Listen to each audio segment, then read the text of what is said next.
Magandang araw mga kabaro. Ayan, nakalabas na naman tayo. Nandito tayo ngayon sa Juneau, Alaska.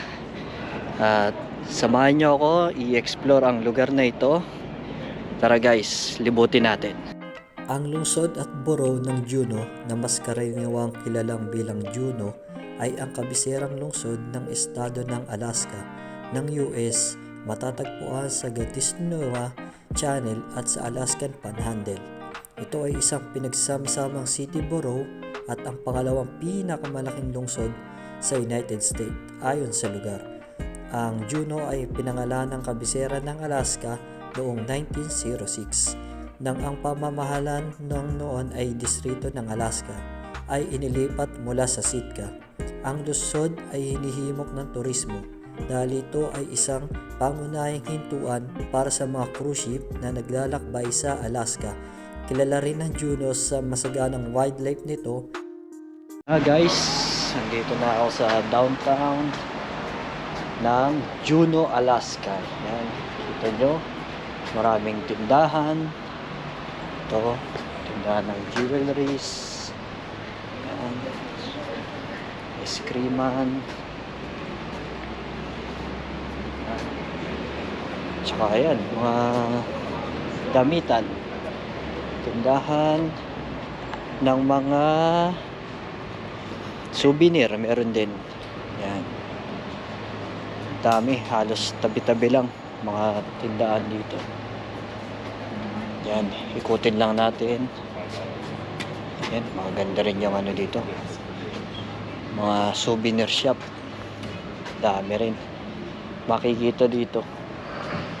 Yan, mga gamit sa bahay, meron din.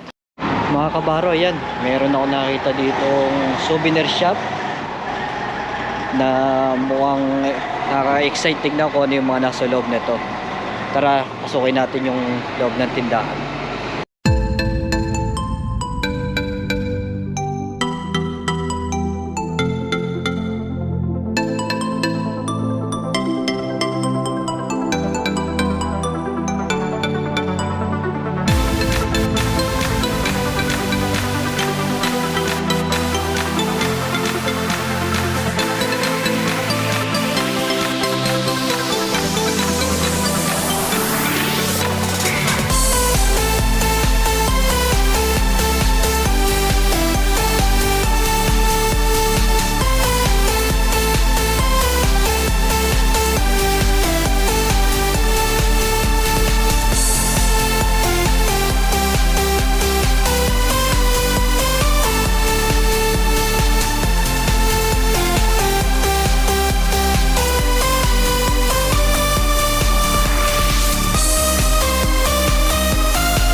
Yun mga kabaro, isa yun sa mga kilalang souvenir shop dito sa Juneau, Alaska.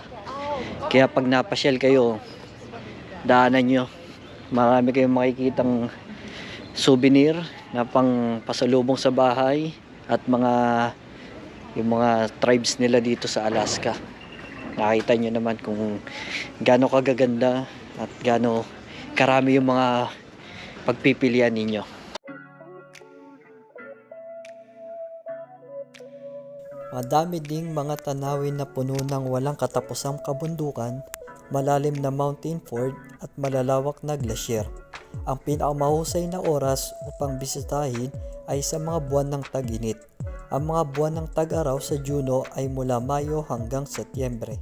Ito ang peak tourist season at ang pinakasikat na oras para bisitahin ang lungsod. Ang mga kilalang lugar dito ay ang Mendahal Glacier, Tracy Arm Ford, at Admiralty Island. Kung hilig mo naman ang mga aktibidad, pinakakilala naman dito ang salmon fishing at ang whale watching. Mayaman din sa history ang Juneau, Alaska. Sa total, maraming mga museum ang makikita dito. Isa sa mga kilala dito ang Walter Soboleff Building. Year it's made 2015. 2015 started. How many years built? I'm not sure. Maybe 2 years or 4 Maybe years? a year. Like Yeah, that? there's two artists, the man and his Ah, son. 2 artists. The man. The David. popular in Alaska? Popular in Alaska? Well, they specialize. Just the Shimshian people make those. So, Mm. Ketchikan, by Ketchikan. Metlakatla. Yeah. It's the man and his son did it. The video shows how they made it. So each plank was carved and painted. So here's one plank, one plank, one plank, one plank. They carved it. Is it a wood? Yeah, it's cedar wood. Yeah, it's a wood. And so they carved each plank and then they put it together. It means world.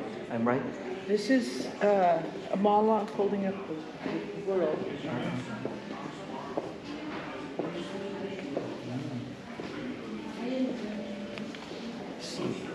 It's the tribes like that? Yeah, Yeah, yeah. the tribes. Those are three tribes. Yeah, Haida three Shimshian tribes. Three tribes. What's the 3 tribes? See that one, 3 men under? That's the 3 tribes. And outside. Tlingit Haida Shimshian tribes. Yeah, 3 tribes. Okay, thank you for your information, madam. Uh-huh. Yeah, I learned. Yeah. What's the meaning of this? These are the clans, Eagle Clan, Raven Clan, Killua Clan, and Wolf Clan. Yeah. That's the wolf there. Yeah. Thank you, madam. Yun, mga kabaro. May bago na naman tayo natutunan. 3 clan ng mga tribes ang gumawa nun. Yung nasa pader na yun. At least kahit pa paano, may natututunan tayo sa paglilibot natin dito sa Juneau. Kaya yun guys. Ikot-ikot lang tayo. Baka may makita pa tayo na pwedeng malaman dito sa Juneau. Ang Walter Soboleff Building ay nagtatampok ng espasyo para sa mga art exhibit, demonstrasyon at edukasyon. Ang pangunahing koleksyon ng Bolt ay nasa basement. Ito ay pagmamayari at pinamamalaan ng Sea Alaska Heritage Institute, isang native non-profit na pinag-iisipan ng mga pinuno ng clan traditional noong Mayo 2015. Yon mga kabaro, natapos na tayo sa pag-iikot dito sa Juneau, Alaska. At sana nagustuhan nyo yung pag-iikot natin dito. At yun, marami rin tayong mga nakita at mga natuklasan dito sa lugar na ito. At sa susunod ulit na pag-iikot natin guys, samahan nyo ulit ako. At yun lang, dito ko na lang tatapusin itong video na to. Maraming salamat sa pagsuporta. At palagi kayong mag-iingat. God bless. At maraming salamat.